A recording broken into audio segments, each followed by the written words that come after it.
Good morning. We're live. Okay, we're ready to go. Well, good morning. I am Holly Furtick. I'm Pastor Stephen's wife, and it's really early here on the East Coast. It's 7 a.m., and I'm not a morning person, and so I have on my shirt that says good mood because I don't usually get in a good mood until like 9 or 10 o'clock in the morning. And so I decided to tell myself I was going to be in a good mood at 7 o'clock this morning. So here we are. And I am in a good mood because I'm with you. And we're doing 7 by 7. A lot of our speakers this week and last week have been sharing 7 interesting things about themselves.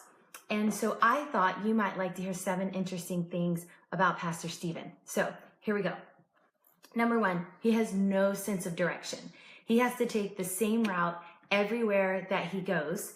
And if he deviates from that route, he calls me and I have to figure out where he is and help him get back. He's like the worst. He has no sense of direction. Number 2, he's a very thirsty man. He drinks more fluid ounces of liquid than any person I know. Water, soda, you name it. He's very, very thirsty. Number 3, he loves to wrestle our kids.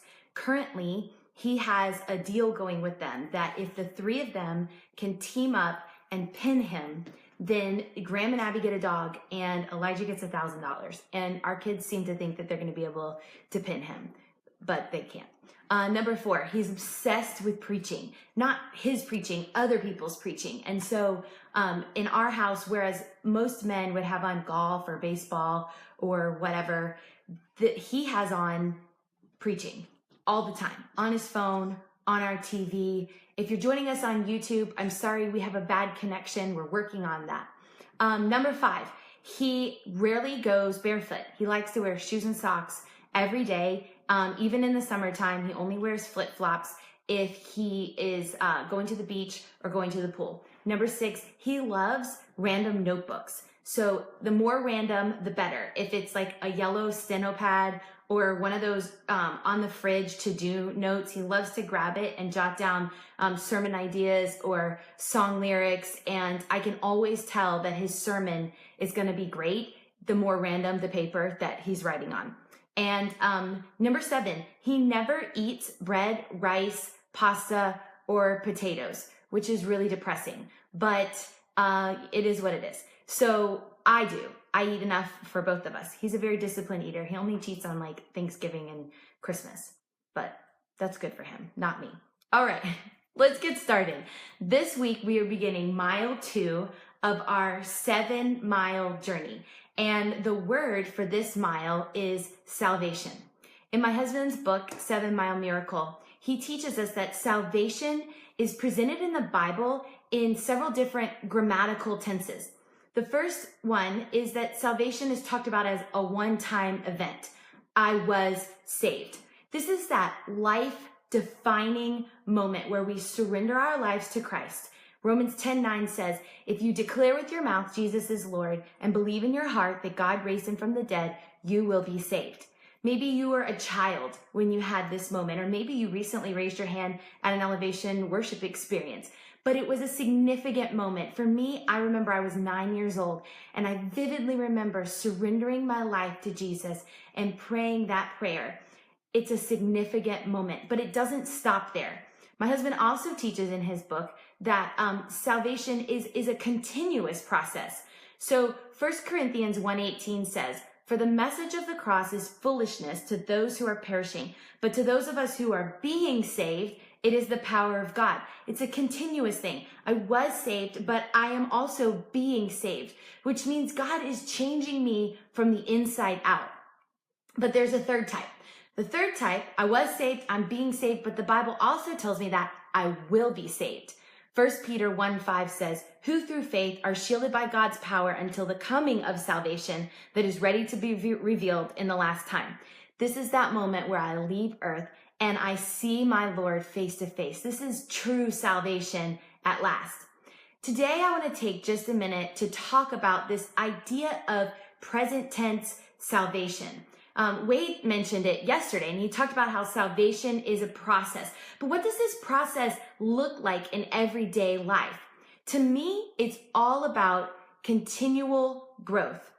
I was talking with a group of leaders recently, and I was telling them how we have to stop waiting for the feeling that we're going to feel qualified to lead people or to help people. You see, it's a lie of the enemy for me to think that I'm not good enough to lead people or to help people, or I'm not mature enough in my faith, or I'm not self-controlled enough, or I'm not wise enough to lead other people. The reality is, if God waited for us to be perfect enough to help others along in their journey, there wouldn't be anyone for him to choose from. God doesn't need perfect people. He needs growing people.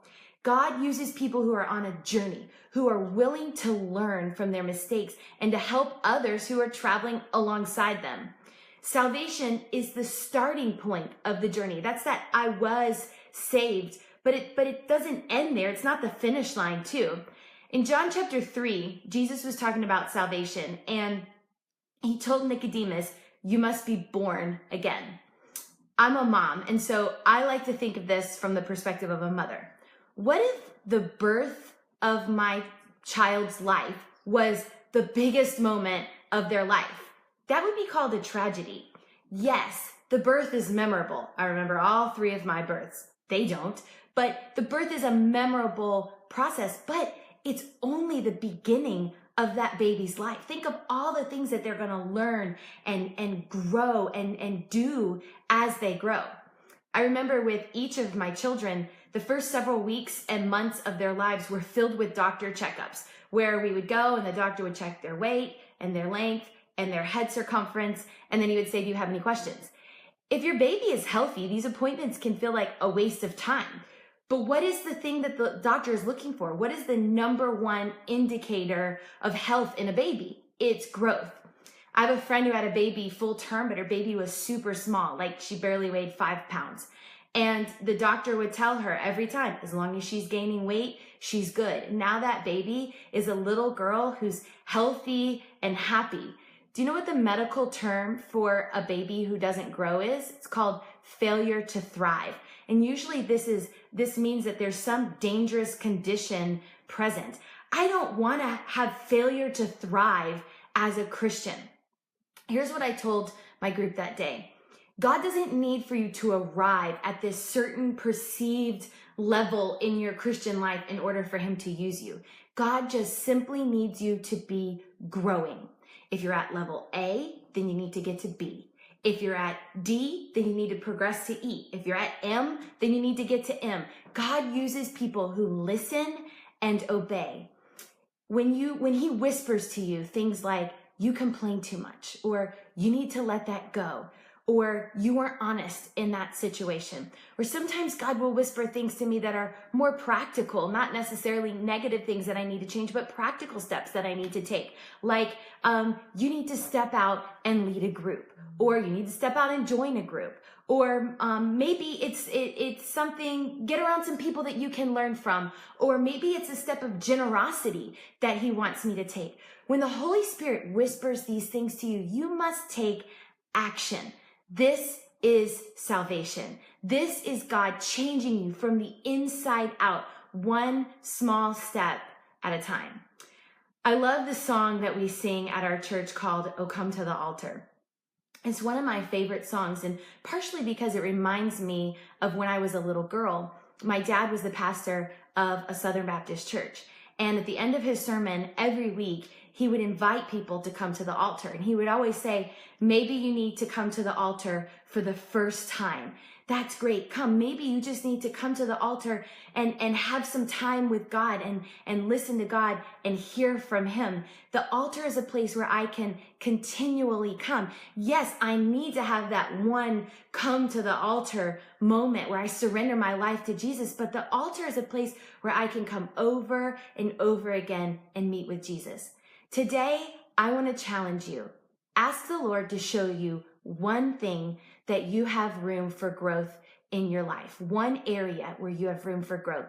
You'll know it's God talking because it'll only be one thing and it'll be specific. The Holy Spirit speaks in specifics in our life. The enemy speaks in generalities. He tells you, oh, you've got so much that you need to change. But the Holy Spirit will whisper one thing in your life that you need to work on. And so I want to encourage you, maybe even take a minute as soon as this broadcast is over and listen to that song, come to the altar, and just have a moment where you're worshiping God and ask him to speak to you. I promise you, you will. The Lord always speaks when we give him space and we give him time to speak to us in that moment.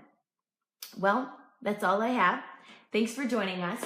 If you're enjoying 7 Mile Miracle, don't forget to like us and comment and share with all of your friends and family on social media. Use the hashtag 7 Mile Miracle and share these 7x7 devotions with your friends and family as well. I hope that you'll take this message further in your life. If you haven't gotten a copy of the book, pick up a copy of the book and maybe step out and join a group, whether you're able to come to one of our physical locations on the weekend or you're part of our eFam. We have something for everyone. We'll see you back here tomorrow at the same time.